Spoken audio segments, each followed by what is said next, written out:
संस्था के धन के दुरुपयोग के साथ क्या अयोध्यापुरी में अपात्रों को लाभ दिलाने के फेर में है विमल अजमेरा।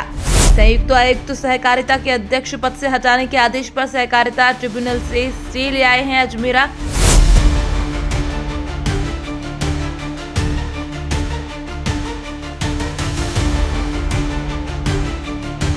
उठ रहे हैं सवाल, देवी अहिल्या श्रमिक संस्था के पद पर जमे रहने के पीछे है क्या किसी बड़े खेल की तैयारी?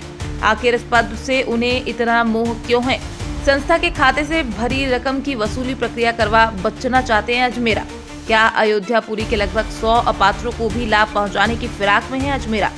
सहकारिता उपायुक्त ML गजभिये ने बताया, विमल अजमेरा हाल ही में संयुक्त आयुक्त के आदेश पर राज्य सहकारिता ट्रिब्यूनल से स्टे ले आए हैं। अब हमने अजमेरा और काला के खिलाफ संस्था के धन के दुरुपयोग पर वसूली की प्रक्रिया आगे बढ़ाई है।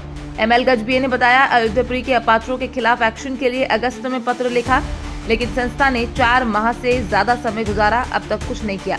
हम एक बार फिर संस्था को रिमाइंडर भेजकर लेंगे एक्शन। विमल अजमेरा के विरुद्ध जो शिकायत आई थी उसकी जांच कराने के बाद में ये पाया गया था कि उनके द्वारा निर्धारित समय सीमा में आम सभा नहीं बुलाई गई और बाकी अन्य चीज़ों के आधार पर एक जांच प्रतिवेदन संयुक्त आयुक्त सहकारिता को भेजा गया था।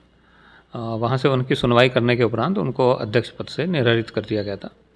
स्टेटस ये है कि उस आदेश के विरुद्ध माननीय मध्य प्रदेश राज्य सहकारी अधिकरण में उनके द्वारा अपील प्रस्तुत की गई थी और उसमें भी संयुक्त आयुक्त महोदय के आदेश पे स्टे दिया गया है। दूसरा जो प्रश्न है कि उसमें एक अनियमितताओं की शिकायत जो आई थी उसकी जांच कराई गई है। IDA की स्कीम 171 के संबंध में जो डिमांड जारी की थी IDA के द्वारा, उनमें देवी अहिल्या सहकारी संस्था के अतिरिक्त वो भूमि भी थी जो देवी अहिल्या संस्था के द्वारा के पूर्व पदाधिकारियों ने पहले अन्य संस्थाओं को या अन्य लोगों को विक्रय कर दी थी।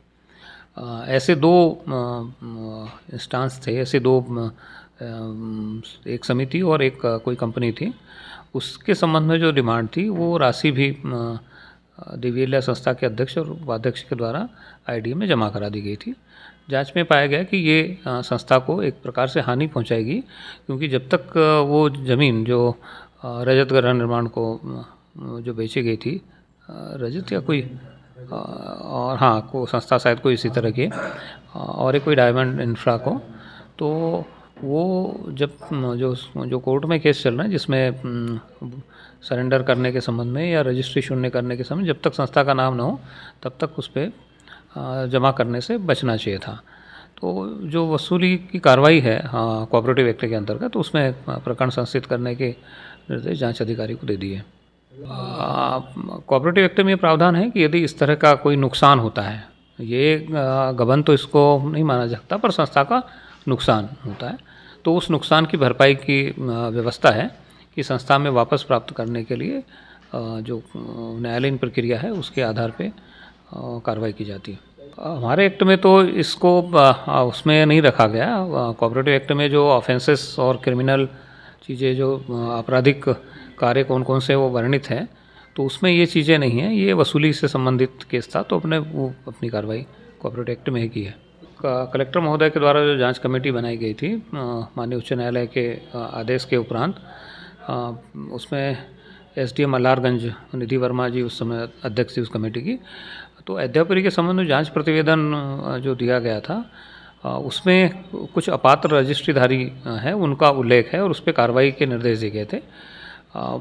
हमने संस्था अध्यक्ष को निर्देश जारी किया था कि इस पर अविलंब कार्रवाई करे और जो बाकी पात्र रसीदधारी उनके संबंध में, ताकि उनका अहित न हो, उस पर भी सोसाइटी के स्तर पे कोई कार्रवाई नहीं हुई। हमने एक रिमाइंडर और उनको जारी किया गया। उसमें जांच प्रतिवेदन में जांच दल के द्वारा स्पष्ट अनुशंसाएं की गई कि उसमें क्या क्या करना है। एक हर प्रकरण, हर रजिस्ट्री या हर सदस्य के बारे में उल्लेखित है, तो उसी उल्लेखित प्रक्रिया के अनुसार कार्य करने के निर्देश थे। हाँ, अभी तक हमको ये सूचना नहीं मिली है, तो इसलिए हमने इसको शायद अगस्त के लास्ट वीक में 29 अगस्त के आसपास करीब भेजा हुआ था। 4 महीने तो हो गए हैं।